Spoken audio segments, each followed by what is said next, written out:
Yo, c'est Madja, j'espère que vous êtes chaud. Après vous avoir expliqué mon rapport à la musique en tant que danseur, je me devais de donner la parole à un acteur du monde du hip-hop. Avec mon crew, la Tribu Sans Issue, on a organisé un stage de DJing avec DJ Asphalt. J'en ai donc profité pour lui poser des questions sur sa vision par rapport à la place de la musique dans ce milieu. Quelques jours après, on a organisé un jam entre nous pour fêter les 15 ans de l'assaut. Je vous partage donc les jours 2 et 3 de mon expérience où j'essaye de montrer la richesse qu'apporte la musique aux danseurs. C'est parti pour ce portrait.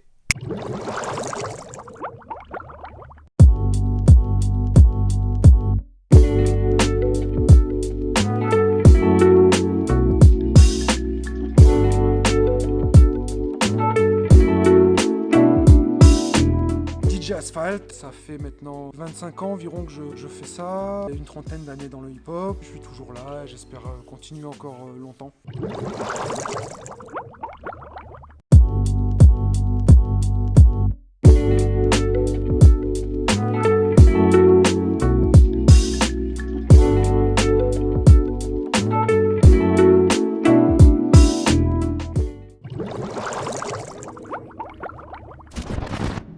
Mes parents écoutaient de la musique, donc je suis tombé dans la musique depuis entre guillemets toujours. Mais là où j'ai vraiment commencé à écouter de la musique et avoir la démarche d'écouter la musique que je voulais, c'était du rap à partir de 90, vers une dizaine d'années. Là j'ai commencé vraiment à écouter la musique que j'aimais, pas juste entendre la musique qu'on me mettait entre les oreilles.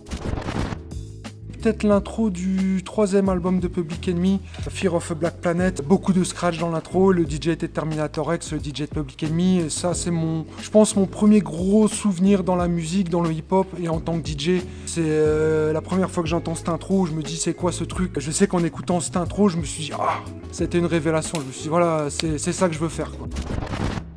J'en vis parce que je savais pas quoi faire d'autre. Je me suis dit je suis DJ, j'aime ça et j'ai envie d'en faire mon métier, même s'il y a beaucoup de gens qui m'ont dit que c'était pas un métier. Je voyais pas ce que je pouvais faire d'autre dans la vie vraiment. Et puis il y a rien pour lequel j'étais meilleur que derrière des platines, donc je me suis dit à un moment autant persévérer et je réalise mon rêve, quoi, que ma passion devienne mon métier. Si je veux simplifier, je vais dire que c'est le fait de me diversifier qui me permet de pérenniser mon activité professionnelle. C'est-à-dire que je vais travailler dans la danse avec des danseurs, soit sur des créas, soit sur des battles, avec des rappeurs, avec des musiciens, faire mes soirées, donner des cours, faire de la radio, des mixtapes, j'ai fait un peu tout ça et je continue de le faire. Ma grande force en tant qu'artiste et aussi professionnellement parlant, c'est de m'être diversifié beaucoup et de travailler et de m'adapter selon les endroits et les artistes auprès desquels j'interviens. Après ça, on est rentré dans le vif du sujet et il m'a expliqué en quoi la musique constituait une richesse pour le danseur, mais pas que. En fait, puisqu'elle a connu des évolutions, la musique aujourd'hui semble justifier la diversité des domaines du hip-hop. C'est grâce à elle et tous ces changements qu'on connaît le hip-hop tel qu'il est aujourd'hui. Voici son explication.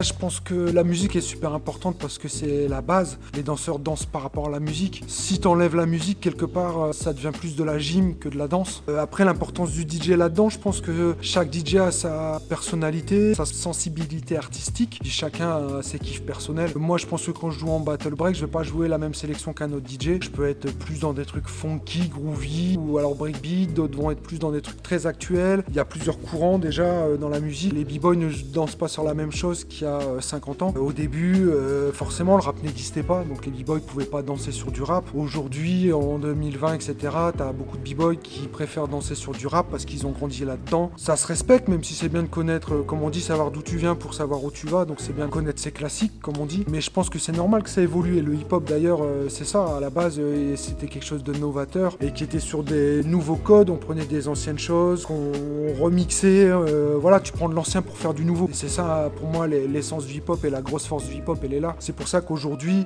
une cinquantaine d'années après, je trouve ça important que la musique évolue, que les DJ évoluent et que les danseurs évoluent aussi et que tout ça évolue ensemble. Parce que si on reste figé sur un truc en disant voilà, le break, c'est sur un breakbeat, les techniques c'est ça, et on fait que les bases, passe, machin, nanan, et qu'on a du mal à sortir de ça, au bout d'un moment, je pense que ça va s'essouffler parce que les danseurs n'évolueront plus dans leur art, tout simplement. Et c'est pareil pour les DJ. Je pense qu'on a ce même engouement engouement et cette même soif d'évoluer. Pour moi, c'est l'une des bases du hip-hop, si ce n'est la base du hip-hop la plus importante. D'être jamais dans une case. Même si t'es dans une case, à un moment, il faut en ressortir ou il faut la repousser. Il faut toujours avancer, évoluer et amener des nouveaux codes, des nouvelles choses. Parce que si tu restes sur tes acquis, je vois plus l'intérêt. Et c'est vraiment l'essence du hip-hop. Les pionniers sont arrivés en faisant de la peinture d'une autre façon, de la danse d'une autre façon, en jouant la musique d'une autre façon. Et c'était ça qui faisait que le hip-hop était si fort, aussi percutant. Si à un moment tu le mets dans une case et tu dis bon, le hip-hop c'était ça à 30 ans, donc aujourd'hui ça va être exactement la même chose, t'avanceras plus quoi. Malheureusement, toute évolution connaît des hauts et des bas, et à l'heure actuelle, les nouvelles générations ont tendance à négliger l'importance de la musique. D'ailleurs, le rôle de cette chaîne est de vous partager une vision qui a tendance à reculer depuis ces dernières années, notamment avec la démocratisation du hip-hop, que ce soit sur les réseaux sociaux ou encore avec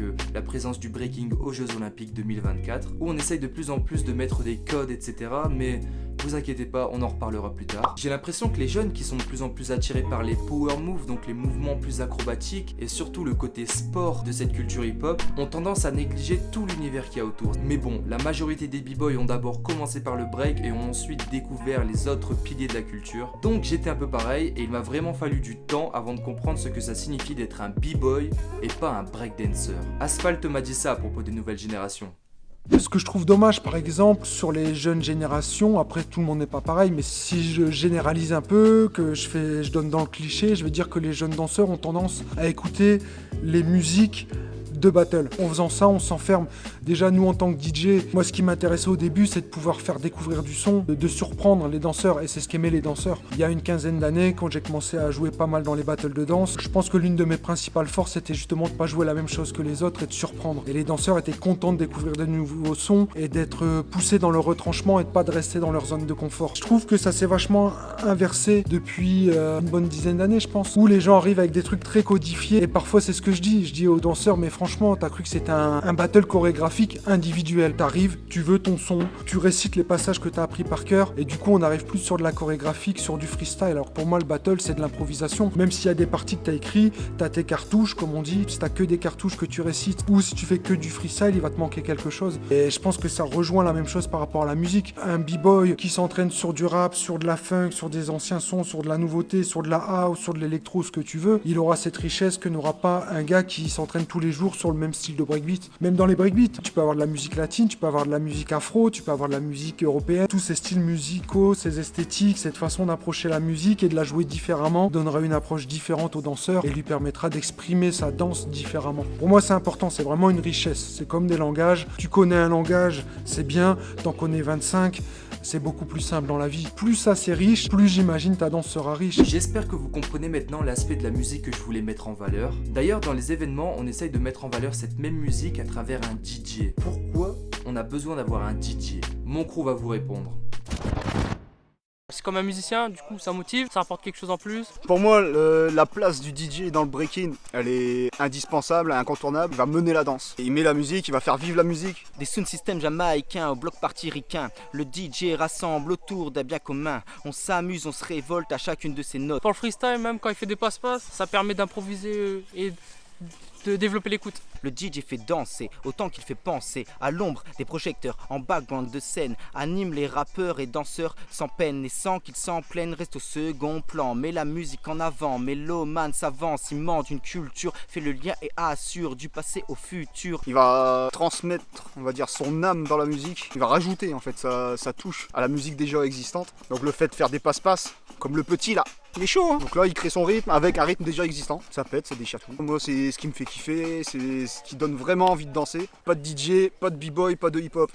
Ensuite, au cours de la discussion avec Asphalt, il a mis en valeur le fait d'avoir différentes approches du monde du hip-hop. Il ne faut pas voir la diversité comme un frein, mais plutôt comme un moyen d'avancer, d'évoluer, voire de se réinventer. Et cette richesse qu'apporte la diversité se retrouve aussi à travers notre rapport musical. Voilà ce qu'il m'a dit. Moi c'est ça qui me plaît, c'est d'évoluer, toucher à tout, découvrir des nouvelles choses. J'ai pas envie d'être dans un coincé au bout de l'entonnoir ou voilà quoi. Non, moi je veux être au bord de l'entonnoir là où tu peux ouvrir et aller taper partout là où ça te plaît. Puis apprendre, évoluer. De toute façon, tout ce que tu apprends, tout ce que tu écoutes, tout ce que tu vois quelque part, c'est ça qui te construit en tant qu'artiste et c'est ce qui te donne des clés pour être meilleur et puis continuer d'avancer. Quand j'ai découvert le hip-hop par le biais du rap d'abord, j'ai vraiment eu ce choc que j'ai difficilement retrouvé après. T'as vraiment cette adrénaline, ce challenge. Et moi, c'est ça qui est important, quoi. C'est de pas me retrouver trouver là où on m'attend et pas faire ce que je sais faire tout le temps de la même façon, même si bon, forcément je suis un DJ, j'ai ma marque de fabrique, j'ai mes techniques, j'ai mes routines, mais sur la durée j'ai envie quand même de me réinventer et surtout d'avancer en fait, c'est ça, c'est évoluer, avancer. Si tu restes sur place et que tu bouges plus, même si tu gagnes bien ta vie, même si t'as plein de fans qui disent c'est toi le meilleur, au fond de toi tu te fais un peu chier quoi. Rien n'est jamais figé, t'acceptes d'évoluer, le rap a évolué de ouf depuis le début, les différents styles de danse hip-hop ont évolué de ouf, faut laisser le temps aux choses, que les gens se les approprient et qu'ils amènent leur touche, et je pense que c'est valable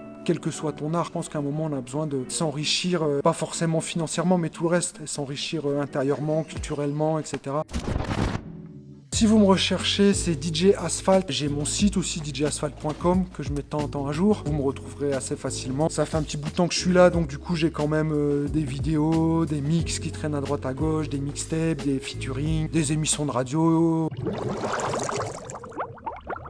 Merci encore à DJ Asphalt de nous avoir donné son point de vue sur la question. Je me devais vraiment d'aborder ce sujet car il est essentiel. Donc j'espère qu'avec ces 3 jours vous avez compris où je voulais vous emmener. Si vous n'avez pas encore vu la première partie de l'expérience, je vous invite à le faire. Et n'hésitez pas à vivre cette aventure dans le monde du hip-hop en suivant mon aventure sur YouTube. Sur ce, merci à vous d'avoir regardé la vidéo jusqu'à la fin. On se dit à dans 2 semaines. Parce que ouais, du coup j'ai changé. D'ailleurs vous avez dû remarquer que le décor a changé, c'est normal. Je vous en parle dans pas longtemps. Bref, c'était Madja, portez-vous bien jusqu'à la prochaine vidéo. Si tu me vois me rouler à terre, que je trouve mes baskets, que je tourne dessus en te faisant bouger la tête, c'est que j'ai trouvé la paix. Puce.